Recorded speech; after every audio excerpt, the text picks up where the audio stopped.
ओम भास्कराय विद्महे देवाकराय धीमहि तन्नो सूर्य प्रचोदयाति।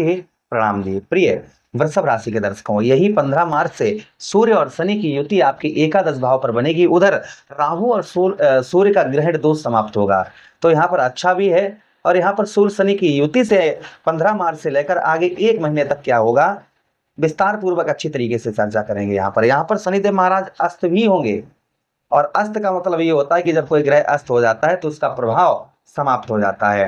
तो क्या प्रभाव आपके समाप्त होते हुए नजर आएंगे, क्या प्रभाव आपके ऊपर बदलते हुए नजर आएंगे, कैसा आपके साथ में रहेगा ये 1 महीना सूर्यदेव भगवान के आशीर्वाद से। आपके लाभ स्थान, आपके सबसे बड़ी बात मैं यहाँ पर कहना चाहूंगा सफलता को लेकर, कि कोई आप तैयारी कर रहे हैं किसी चीज गवर्नमेंट जॉब वगैरह की, या फिर कोई अन्य कोई आपका ड्रीम है, कोई सपना है, तो वो पूर्ण होने का समय इसी को कहा जाता है। विस्तार पूर्वक अच्छी तरीके से अच्छा और बुरा दोनों इस प्रोग्राम में आपको बताएंगे कि अच्छा आपके साथ क्या होगा, किस चीज की आपको सावधानी बरतनी है। हर एक बात की चर्चा हम विस्तार पूर्वक अच्छी तरीके से अपने वृषभ राशि के दर्शकों के लिए इस प्रोग्राम में करने जा रहे हैं। ये प्रोग्राम आपके लगन पर आधारित है, आपकी चंद्र राशि पर आधारित है। आपको दोनों चीजें नहीं पता, मेरी लगन क्या है, मेरी चंद्र राशि क्या है, तब वह स्थिति में इस प्रोग्राम को आप नाम राशि पर भी देख सकते हैं। अगर आप अपनी जन्म कुंडली पर परामर्श विश्लेषण हर जगह आप अपनी कुंडली दिखवा चुके हैं, किंतु अभी तक आपको कोई सफलता प्राप्त नहीं हुई है, अभी तक आप लाइफ में कुछ नहीं कर पाए हैं, तो आपकी इच्छा है अगर आप हमसे करवाना चाहें तो आप हमसे भी अपनी जन्म कुंडली का परामर्श विश्लेषण करवा सकते हैं। चलिए अब आगे बढ़ते हैं और आपको समझाने का यहाँ पर प्रयास करते हैं। सूर्य और शनि की युति से आपके जीवन पर क्या प्रभाव पड़ता हुआ नजर आएगा। देखिए, सबसे पहली चीज, सूर्य क्या है? सूर्य आपकी आत्मा है, जो आपके अंदर आत्मा है ना, वही सूर्य है। आपके पिता सूर्य हैं, आपका कारोबार सूर्य है। उसी के साथ ही साथ आपके जीवन में जो सुख है वो कोई अन्य ग्रह के नहीं, वह स्वयं सूर्यदेव भगवान, क्योंकि सूर्यदेव भगवान आपके कौन बनते हैं? आपके चतुर्थेश बनते हैं, अर्थात आपके जीवन में सुखों के भाव के स्वामी बनते हैं। तो संभवतः ही मान के चलिएगा आपके कौन से भाव आपके लाभ स्थान पर जा रहे हैं, तो एक तो सुख भी प्राप्त होंगे और साथ ही साथ बचत भी होगी। एक एक बात की चर्चा करेंगे। चलिए प्लीज एक छोटा सा निवेदन करना चाहेंगे, अभी तक आप लोगों ने चैनल को सब्सक्राइब नहीं किया है तो हाथ जोड़कर निवेदन है, प्लीज चैनल को जरूर सब्सक्राइब कर लीजिएगा, प्यारा सा एक लाइक कर दीजिएगा। चलिए, सबसे पहली चीज यहाँ पर पहले सावधानी सुन लीजिएगा, आपको सावधानी क्या बरतनी है इस बीच में, क्योंकि सूर्य आपके जो ना शनि आपके भागेश हैं और दशमेश बनते हैं, तो आपको कोई ज्यादा विशेष सावधानी की आवश्यकता नहीं है। सिर्फ आपको, क्योंकि आपके दशमेश सूर्यदेव भगवान बनते हैं, आपके पिता भाव के स्वामी सूर्यदेव भगवान बनते हैं, तो बस आपको एक ही आपको सावधानी बरतनी है कि पिता से आपको संबंध अपने उत्तम अच्छे बनाकर रखने की आवश्यकता रहेगी, और दूसरा अपने माता से भी संबंध आपको उत्तम अच्छे बनाकर रखने की आवश्यकता रहेगी। ये सबसे बड़ी सावधानी आपको यहाँ पर पिता पुत्र के साथ बैर होने की संभावना रहेगी, उनकी तरफ से हेल्प कम प्राप्त हो सकती है, आपको उनके प्रेम प्यार में थोड़ी सी कमी आपको देखने को मिल सकती है। तो आप जो है इस सिचुएशन को समझ कर चलें कि हाँ, अब हम अभी जो है सूर्य शनि की युति के कारण कुछ ऐसा है, तो आप क्या करें, आप जो है अपने पिता के साथ में अच्छा संबंध या बनाकर रखें, अपनी माता के साथ संबंध अच्छा बनाकर रखें। अगर आप अपने पिता का ही व्यवसाय करते हैं, व्यापार करते हैं, तो भी यहाँ पर थोड़ा सा आपको सावधानी बनाकर रखने की आवश्यकता रहेगी। आप जो आपके पिता व्यवसाय करते हैं या पिताजी आपके इस संसार में नहीं है, परम धाम वासी हो गए हैं, तो आप अगर उनका ही व्यवसाय करते हैं, व्यापार करते हैं, तो थोड़ा आपको वहां पर सावधानी बरतने की आवश्यकता रहेगी। इस चीज का आपको थोड़ा सा ध्यान रखने की आवश्यकता रहेगी। उसी के साथ ही साथ में थोड़ी सी मेहनत आपको ज्यादा देखने को मिलेगी, आपको थोड़ा सा जो है ना संघर्ष, क्योंकि आपके कर्म फलदाता शनिदेव महाराज बनते हैं और साथ ही साथ आपके कर्म भाव के स्वामी भी बनते हैं, इसलिए थोड़ा सा आपको जो है मेहनत आपको व्यवसाय व्यापार के क्षेत्र में कुछ ज्यादा ही करने की आवश्यकता रहेगी।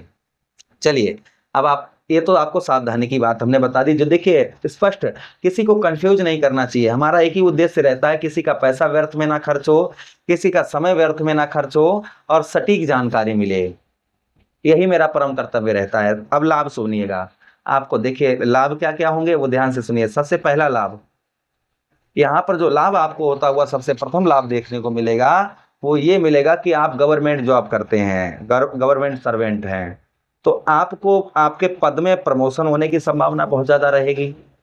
काफी लंबे समय से या काफी समय से आपके पद में प्रमोशन नहीं हो पा रहा है, तो संभवतः ही आपके पद में प्रमोशन होने की संभावना यहाँ पर बहुत ज्यादा बन जाती है कि आपके पद वगैरह में प्रमोशन हो। ये प्रभाव आपके ऊपर आपको देखने को यहाँ पर मिल सकता है। पद प्रमोशन में आपके जो है जैसे अच्छी जगह आप जो है कहीं ट्रांसफर होने वाला था और नहीं हो रहा था, रुका पड़ा था कि अच्छी जगह ट्रांसफर आपका हो, गवर्नमेंट जॉब करते हैं तो आप अच्छी जगह आपका ट्रांसफर होने की भी संभावना रहेगी, जो लोग गवर्नमेंट जॉब करते हैं। जो लोग गवर्नमेंट जॉब की तैयारी कर रहे हैं इस समय पर, क्योंकि एकादश भाव आपकी गवर्नमेंट जॉब का होता है और सूर्य एकादश भाव में जिसके होते हैं उसको 95% उसको जो है जॉब प्राप्त होती है। तो इस बीच में आपकी राशि वृषभ है और सूर्य आपके एकादश भाव में ही अगर जन्म कुंडली में बैठे हैं और आप कोई एग्जाम देने वाले हैं गवर्नमेंट जॉब से रिलेटेड, या कोई फार्म वगैरह डाले हैं या इंटरव्यू आपका होने वाला है, तो अच्छा जाएगा कि निश्चिंत रहिएगा। जॉब मिलने के चांसेस जो हैं वो सबसे ज़्यादा आपको इस बीच में आपको देखने को मिलेंगे, जो लोग गवर्नमेंट जॉब वगैरह की तैयारी कर रहे हैं। उसी के साथ ही साथ में जो आपको लाभ नहीं प्राप्त हो रहा था काफी समय से, काफी लंबे समय से कोई आप बचत नहीं कर पा रहे थे, कुछ भी बचत नहीं हो पा रही थी, तो संभवतः ही आप उत्तम अच्छी बचत भी करते हुए यहाँ पर नजर आएंगे। ये भी प्रभाव आपके ऊपर संभवतः ही सूर्यदेव भगवान का और आपको देखने को मिलेगा। काफी लंबे समय से क्या है ना कि आप काम करते हैं, मेहनत कर रहे हैं, लेकिन बचा कुछ नहीं पा रहे हैं, तो बचत होती हुई नजर आई। कोई आपका सपना है, कोई आप देख रहे हैं कोई चीज कामयाबी की ओर, कि हाँ मुझे ये कामयाबी मिल जाए या मुझे ये सफलता मिल जाए, तो चांसेस बहुत ज्यादा यहाँ पर बन जाते हैं कि उसमें आपको सफलता प्राप्त होने के, कि उसमें आपको थोड़ा सा संघर्ष, जैसा हमने आपको बताया, मेहनत तो करनी ही पड़ेगी, किंतु आपको सफलता भी प्राप्त होती हुई नजर आएगी। अच्छा, उसी के साथ ही साथ में पैरों से रिलेटेड, हड्डी से रिलेटेड कोई रोग, जोड़ों का दर्द या हड्डी से रिलेटेड कोई रोग, आपको कोई कष्ट बहुत दिनों से परेशान कर रहा था, तो उसमें भी आपको उत्तम अच्छी राहत यहाँ पर होती हुई मिलती हुई नजर आएगी। ये प्रभाव और आपके ऊपर संभवतः ही आपको देखने को मिलेगा। अब देखिए, सूर्यदेव भगवान के पास एक दृष्टि भी है। कौन सी दृष्टि है? सप्तम दृष्टि है। तो सप्तम दृष्टि से सूर्यदेव भगवान आपके कौन से भाव? आपके पंचम भाव को देखेंगे। अब यहाँ पर पंचम भाव पर सूर्यदेव भगवान के देखने की वजह से आपकी बुद्धि, क्योंकि पंचम भाव आपकी बुद्धि का स्थान होता है, तो बुद्धि में आपकी उत्तम अच्छी सफलता, अपनी बुद्धि से आप जो ना डिसीजन ले पाएंगे और आपको सफलता भी उसमें प्राप्त होती हुई नजर आएगी। उसी के साथ ही साथ संतान का भी सुख आपको उत्तम अच्छा प्राप्त होता हुआ नजर आएगा। जैसे बच्चों को वगैरह की जॉब वगैरह उनकी छूट गई है, या वो कोई अन्य तैयारी कर रहे हैं, उनको सफलता प्राप्त नहीं हो पा रही है, तो इस बीच में उनको सफलता प्राप्त होने के चांसेस बहुत ज्यादा बन जाते हैं। ये प्रभाव भी संभवतः ही आपको देखने को इस बीच में मिलेगा। उसी के साथ ही साथ आगे हम चर्चा करते हैं लव लाइफ, अर्थात शादी से पहले आप प्रेम करते हैं, उस प्रेम संबंधों में आपके मधुरता नहीं देखने को मिल रही, प्रेम संबंध आपके खराब चल रहे, तो उसमें भी काफी सफलता आपको प्राप्त होती हुई नजर आएगी। तो ये प्रभाव सूर्यदेव भगवान तथा सुखों में आपकी वृद्धि होती हुई नजर आएगी। जो सुख है उन सुखों में आपकी वृद्धि होती हुई नजर आएगी। आप ध्यान से सुनिए, सूर्यदेव भगवान अगर कम, देखिए जिस तरीके से आपकी कुंडली में सूर्यदेव भगवान की स्थिति होगी वैसा ही प्रभाव आपके ऊपर पड़ेगा। किसी पर ज्यादा हो सकता है, किसी पर कम। किसी की कुंडली में बाल अवस्था में होंगे तो कम रहेगा, किशोर अवस्था में होंगे थोड़ा ज्यादा होगा लेकिन कम होगा, युवा अवस्था में होंगे तो बहुत अच्छा रहेगा, अगर वृद्ध अवस्था में है तो थोड़ा कम रहेगा। तो जिस तरीके से आपकी कुंडली में सूर्यदेव भगवान की स्थिति होगी वैसा ही प्रभाव पड़ेगा। इसके लिए उपाय, लगातार 5 या 11 या 43 हफ्ते तक लगातार सूर्यदेव भगवान का आप जो है व्रत करिए और रोजाना उगते हुए सूर्यदेव भगवान के दर्शन करिए, और प्रत्येक दिन आप सूर्यदेव भगवान को जल दीजिएगा। प्रत्येक रविवार को बहते हुए जल में आप गुड़ प्रभावित करिएगा, या आप गेहूं का दलिया बनवाकर उसमें थोड़ा सा गुड़ डालकर गौ मैया को खिलाइए। इससे प्रभाव आपके ऊपर उत्तम अच्छा पड़ता हुआ नजर आएगा। आशा कर रहे हैं प्रोग्राम काफी अच्छा लगा होगा। लगा है तो लाइक कर दीजिएगा, चैनल को सब्सक्राइब कर दीजिए, यह प्रोग्राम अपने मित्र यारों के पास शेयर कर दीजिए। मैं आदेश दीजिएगा। राधे राधे, हरे कृष्णा।